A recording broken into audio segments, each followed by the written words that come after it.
आज हम बात करने बैठे हैं सम्राट चौधरी की, बिहार के नए चौधरी की, बिहार के नए मुख्यमंत्री की। हम आपको यह बताने बैठे हैं कि किन हालात, किन परिस्थितियों और किन मुश्किलों में बिहार के नए सम्राट घिरे हुए हैं। क्या उनकी आगे की राह उतनी ही आसान है जितनी दिख रही है, या फिर पर्दे के पीछे कोई और खेल चल रहा है।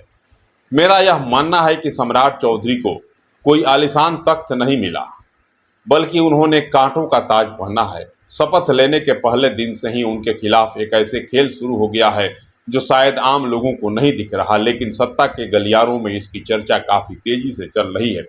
पिछले 21 सालों में जब नीतीश कुमार का राज रहा तो एक बात साफ थी, सरकार जनता के प्रतिनिधि कम और ब्यूरोक्रेट्स ज्यादा चलाते थे।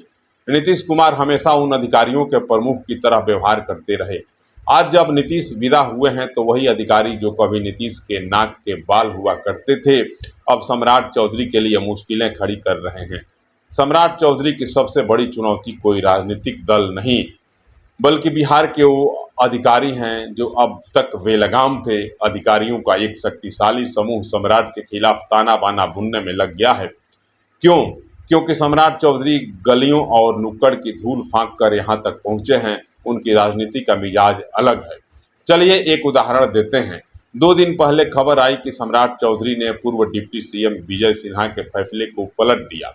मामला राजस्व एवं भूमि सुधार विभाग का था, जिसे बिहार का सबसे भ्रष्ट विभाग माना जाता है। विजय सिन्हा ने मंत्री रहते हुए भ्रष्ट राजस्व कर्मचारियों पर लगाम कसी थी और 200 से ज्यादा लोगों को निलंबित कर दिया था। लेकिन खेल देखिए, अधिकारियों के एक समूह ने मुख्यमंत्री सम्राट चौधरी को यह समझाया कि हुजूर, जनगणना का काम रुका हुआ है, जनता नाराज है, आप सस्पेंशन जो है वापस ले लीजिए। सम्राट ने सहमति दी, लेटर जारी हुआ, लेकिन कर्मचारी फिर भी काम पर नहीं लौटे। नतीजा क्या हुआ? बाजार में मैसेज गया कि सम्राट चौधरी भ्रष्टाचार के आगे झुक गए, यानी फजीहत सरकार की हुई और खेल अधिकारियों ने खेल दिया। अब आते हैं दूसरी बड़ी घटना पर। खबर उड़ी कि बिहार सरकार 10,000 करोड़ का लोन लेने जा रही है, क्योंकि खजाना खाली है। वृद्धावस्था पेंशन और स्टूडेंट्स क्रेडिट कार्ड का पैसा देने के लिए पैसे नहीं है। इसका पूरा दोष सम्राट चौधरी के माथे पर मढ़ दिया गया। हकीकत क्या है? खजाना तो फरवरी मार्च में ही खाली हो गया था, जब नीतीश कुमार मुख्यमंत्री थे।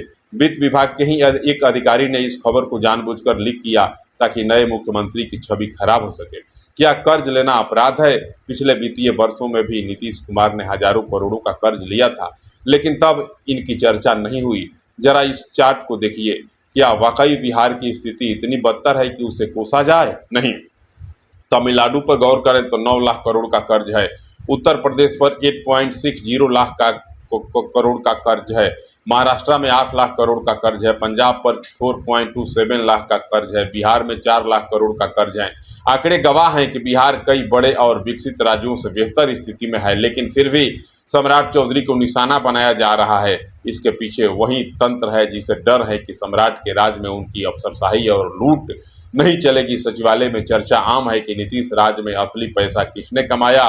मंत्रियों ने नहीं। सारा इशारा अधिकारियों की तरफ जाता है। मंत्रियों की कमाई तो उनके सामने पिंट्स यानी ऊंट के मुंह में जीरे के समान है। अब जब सरकार बदली है तो कई अधिकारी दिल्ली भागने की फिराक में हैं, सेंट्रल डिप्यूटेशन का जुगाड़ लगा रहे हैं। सम्राट चौधरी के सामने एक बड़ी मजबूरी है, वो चाह कर भी नीतीश के पसंदीदा अधिकारियों पर कड़ा एक्शन नहीं ले पा रहे हैं, क्योंकि दिल्ली अर्थात बीजेपी का आला कमान का साफ संदेश है कि नीतीश कुमार को नाराज नहीं करना है। इसी संतुलन को साधने में सम्राट की राह काफ़ी कठिन हो गई है। लेकिन सम्राट चौधरी भी हिसाब किताब के पक्के खिलाड़ी हैं। वो देख रहे हैं कि कहाँ जोड़ घटाव करना है। आने वाले दिन बहुत दिलचस्प होने वाले हैं मित्रों। हम आपको सरकार के अंदर की हर वो कहानी बताएंगे जो आपसे छिपाई जा रही है, क्योंकि खबर वो नहीं जो बताई जाती है, खबर वो है जो छिपाई जाती है। फिलहाल मुझे दीजिए इजाज़त। नमस्कार। वीडियो को शेयर जरूर करेंगे।